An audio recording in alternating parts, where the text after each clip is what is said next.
We're on Chapter 17 of Pride and Prejudice. Elizabeth related to Jane the next day what had passed between Mr. Wickham and herself. Jane listened with astonishment and concern. She knew not how to believe that Mr. Darcy could be so unworthy of Mr. Bingley's regard, and yet it was not in her nature to question the veracity of a young man of such amiable appearance as Wickham. The possibility of his having really endured such unkindness was enough to interest all her tender feelings, and nothing therefore remained to be done but to think well of them both, to defend the conduct of each, and throw into account of accident or mistake whatever could not be otherwise explained. "They both have," said she, "been deceived, I dare say, in some way or other, of which we could not form no idea. Interested people have perhaps misrepresented it each to the other. It is, in short, impossible for us to conjecture the causes or circumstances which may have alienated them, without actual blame on either side." "Very true, indeed. And now, my dear Jane, what have you got to say in behalf of the interested people who have probably been concerned in the business? Do clear them, too, or we should be obliged to think ill of somebody." "Laugh as much as you choose, but you will not laugh me out of my opinion. My dearest Lizzie, but do consider what a disgraceful light it places Mr. Darcy, to be treating his father's favourite in such a manner, one whom his father had promised to provide for. It is impossible. No man of common humanity, no man who had any value for his character, could be capable of it. Can his most intimate friends be so excessively deceived in him? Oh, no. I can much more easily believe Mr. Bingley's being imposed on him than that Mr. Wickham should invent such a history of himself as he gave me last night.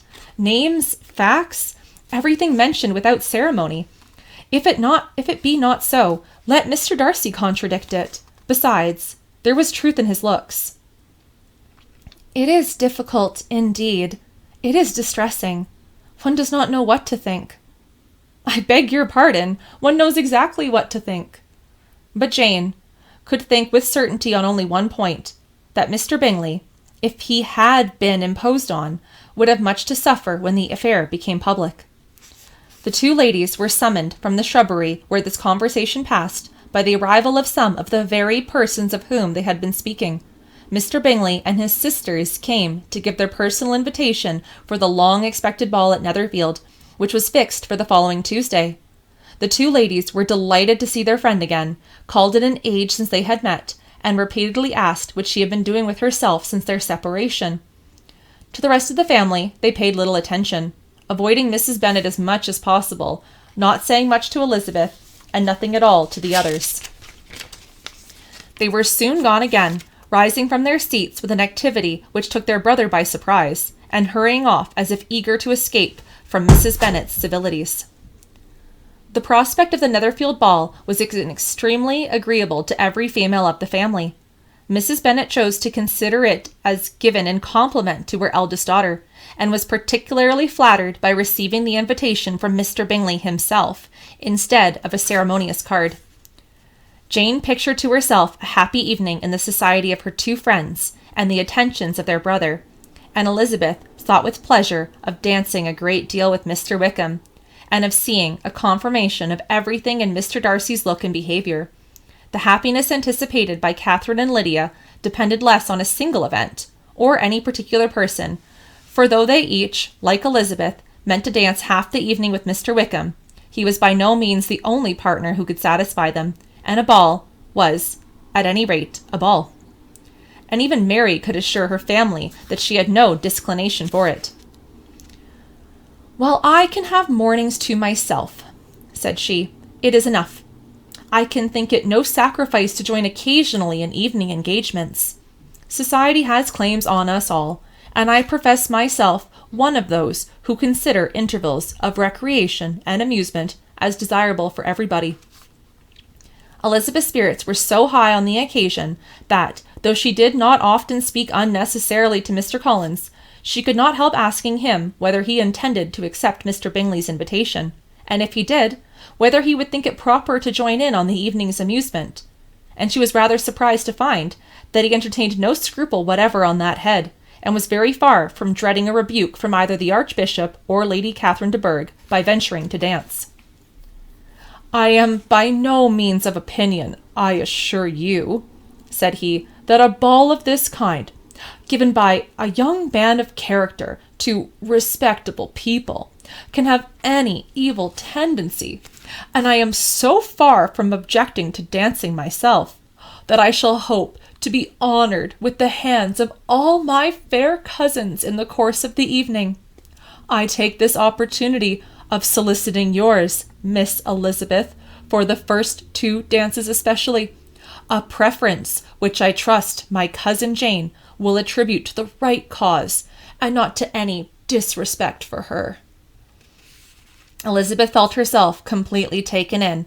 She had fully proposed to be engaged by Mr. Wickham for those very 2 dances. And to have Mr. Collins instead?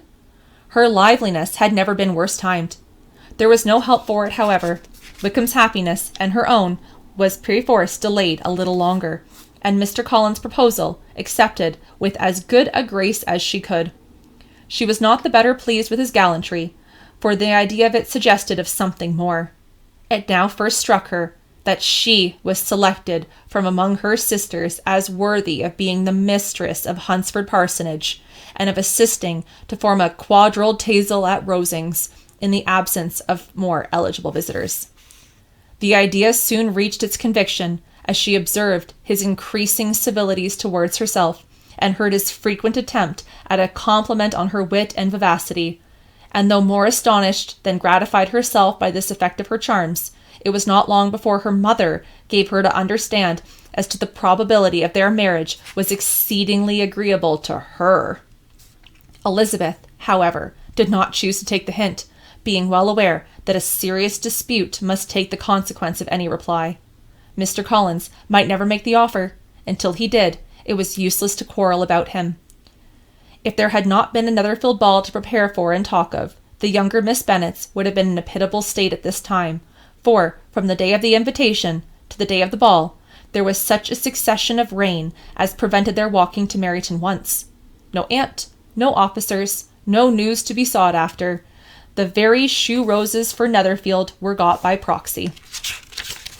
Even Elizabeth might have found some trial of her patience in weather, which totally suspended the improvement of her acquaintance with Mr. Wickham, and nothing less than a dance on Tuesday could have made such a Friday, Saturday, Sunday, and Monday endurable to Kitty and Lydia.